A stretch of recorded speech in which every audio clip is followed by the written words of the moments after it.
Another pandemic date. Alison and Paul have met several times on Zoom and once in person. They are now planning their wedding. Hi, Paul. Hello there, Alison. Oh, it was great to meet you in person the other day. Oh, it sure was. Did you know you're even better looking in real life, Paul? Oh, you're sweet. And I loved that you had a hat on. I like it when a man wears a hat. I think it shows confidence. Well, thank you, Alison. I love hats. I think they're a great prop. Oh, and I love scarves. Did you like my scarf the other day? I I don't think I noticed your scarf, actually. I was so taken with you. Aw, now who's the one who's sweet? I got it in Paris. I was thinking about Paris after we said goodbye, and I don't want to jump the gun here. I mean, I don't want to be pushy or anything. We're not even married yet. But I was thinking maybe Paris for a honeymoon. Oh gosh. Oh, it's the most romantic city in the world, Paul. Have you ever been there? Well, actually, I went there on my honeymoon with my first wife. Oh, oh, bummer.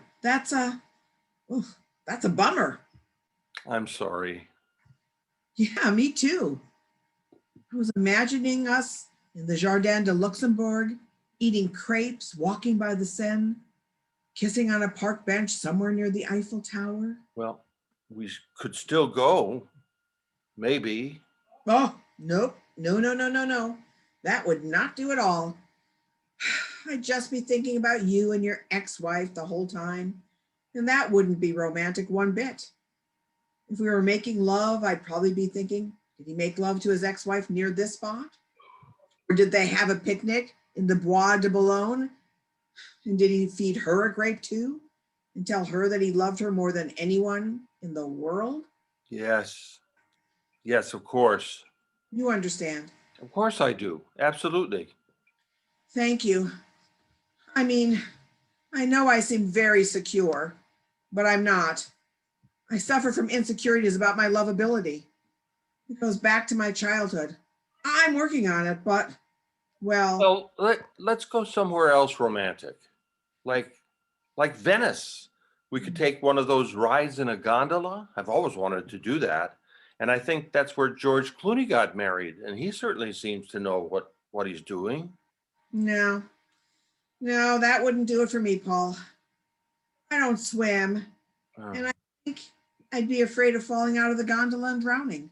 And wouldn't that just be my luck to fall out of a gondola and drown on my honeymoon? no, no, you wouldn't drown. Allison, I'd be right there to save you. Don't you know that? Don't you know that I'm not going to let anything bad happen to you? No, thank you for saying that, Paul. But bad things do happen. Uh, Allison, what are you afraid of? Honestly, Of course. You haven't held anything back so far. It's one of the things I love about you.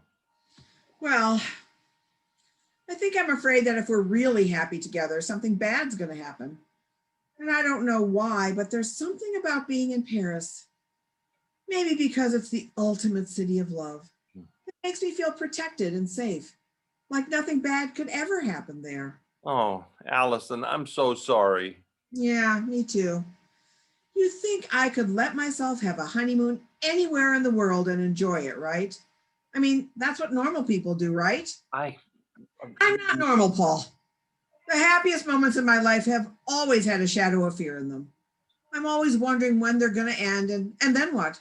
I'm working on it. Believe me, I'm working on it like super hard. Maybe too hard. That's what my therapist says. Go smell the roses, Allison, he says to me. But I guess if I'm being totally honest, you should know this about me, Paul. And I understand if you don't want to marry me anymore. I really do. I know I'm a lot. Oh, now I sound like my mother. You're a lot, Allison. You sure are. And lucky for me, you are. Really? I mean, you really mean that? You're not scared off by. By what? Everyone's scared. I'm scared. We're getting married, and I've only had a few dates with you, and one was in person. And I don't know what's going to happen, and neither do you. But I don't know. Maybe that's exciting too. I mean, maybe you're scared, sure, but But maybe some of it's that you're excited too. Couldn't that be part of it? I think meeting you in person made this more real. And before I met you, I was so excited to meet you and nervous too, of course. Of course. Me too.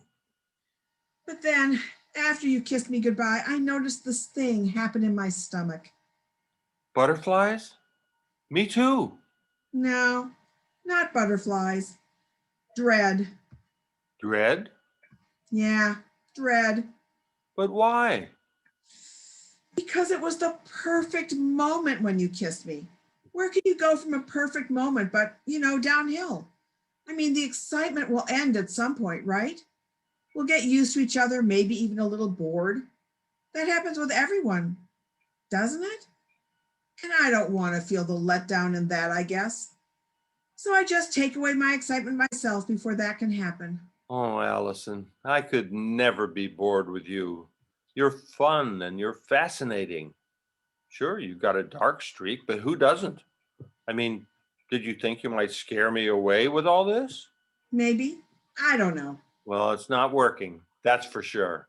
And I'll tell you one thing that I know for sure, or my name isn't Paul Gibson.